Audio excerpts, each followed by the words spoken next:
మాజీ cricketer Azharuddin మంత్రయ్యారు. 2009లో cricket pitch నుంచి political pitch పైకి షిఫ్ట్ అయిన అజర్ ఇవాళ ఏకంగా క్యాబినెట్ మంత్రయ్యారు. ఇప్పటికే ఓసారి ఎంపీగా గెలిచిన అనుభవం అజారుద్దీన్కుంది. ఇప్పుడు ఆయన నయా ఇన్నింగ్స్ ఎలా ఉంటుందోనని అభిమానులు ఆసక్తిగా ఎదురుచూస్తున్నారు. 3 వన్డే వరల్డ్ కప్స్ లో టీమిండియాకు కెప్టెన్ గా వ్యవహరించిన మొహమ్మద్ అజారుద్దీన్ ఇప్పుడు రేవంత్ టీంలో మంత్రిగా కొత్త ఇన్నింగ్స్ మొదలుపెట్టారు. రేవంత్ రెడ్డి మంత్రివర్గంలో మైనారిటీ వర్గానికి చెందిన ఏకైక కేబినెట్ మినిస్టర్ అజారుద్దీన్ 2023 అసెంబ్లీ ఎన్నికల్లో ఓడిపోయినా అదృష్టం కలిసొచ్చి ఏకంగా మంత్రి పదవి పట్టేశారాయన. ఈ నేపథ్యంలో భారత క్రికెట్ జట్టులో ప్లేయర్ నుంచి నేటి తెలంగాణ మినిస్టర్ వరకు ఆయన ప్రస్థానాన్ని గుర్తు చేసుకుంటున్నారు అభిమానులు. మొహమ్మద్ అజారుద్దీన్ పక్కా హైదరాబాదీ. 1963 ఫిబ్రవరి 8న భాగ్యనగరంలో జన్మించారు. ఎబిట్స్ లోని all saints school education complete చేశారు. నిజాం కాలేజ్లో బీకామ్ చదివారు. గొప్ప క్రికెటర్ గా అజారుద్దీన్ ని మనం చూడ్డానికి కారణం మాత్రం మేనమామ జైనులాబుద్దీన్. ఆయన స్ఫూర్తితోనే క్రికెట్ బ్యాట్ పట్టారు.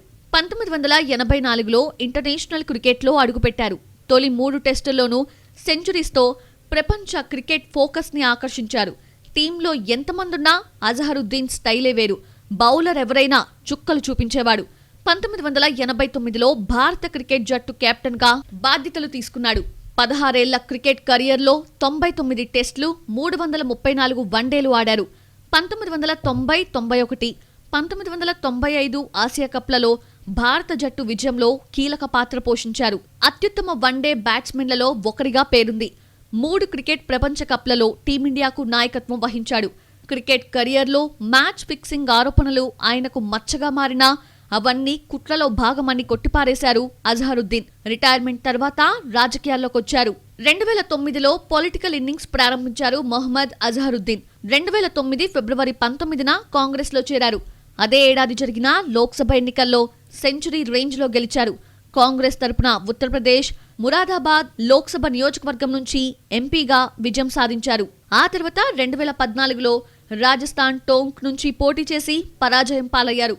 తర్వాత జాతీయ రాజకీయాల నుంచి తెలంగాణ పొలిటికల్ గ్రౌండ్లోకొచ్చారు అజారుద్దీన్. హైదరాబాద్ క్రికెట్ అసోసియేషన్ అధ్యక్షుడిగా బాధ్యతలు నిర్వహించారు. 2018లో టీపీసీసీ వర్కింగ్ ప్రెసిడెంట్ గా అజారుద్దీన్ నియమితులయ్యారు. 2023లో జూబ్లీహిల్స్ అసెంబ్లీ నియోజకవర్గం నుంచి పోటీ చేసి స్వల్ప తేడాతో ఓడిపోయారు. అజారుద్దీన్ కి ఎమ్మెల్సీ ఇస్తామని గతంలో కాంగ్రెస్ ప్రకటించింది. ఇప్పుడు ఎమ్మెల్సీ అవకాశంతో పాటు మంత్రివర్గంలోకి ఆహ్వానించింది. ఎమ్మెల్సీగా అవకాశం కల్పించి మంత్రి పదవి ఇవ్వాలని నిర్ణయించింది. ఇంతకు ముందే గవర్నర్ కోటాలో ఎమ్మెల్సీగా ప్రతిపాదన పంపింది. ఒకవేళ గవర్నర్ కోటాలో అజారుద్దీన్ కి ఎమ్మెల్సీ మిస్ అయితే 6 నెలల్లోపు ఏదైనా ఎమ్మెల్సీ స్థానం ఖాళీ అయితే అక్కడి నుంచి ఎమ్మెల్సీగా అవకాశం వస్తుంది.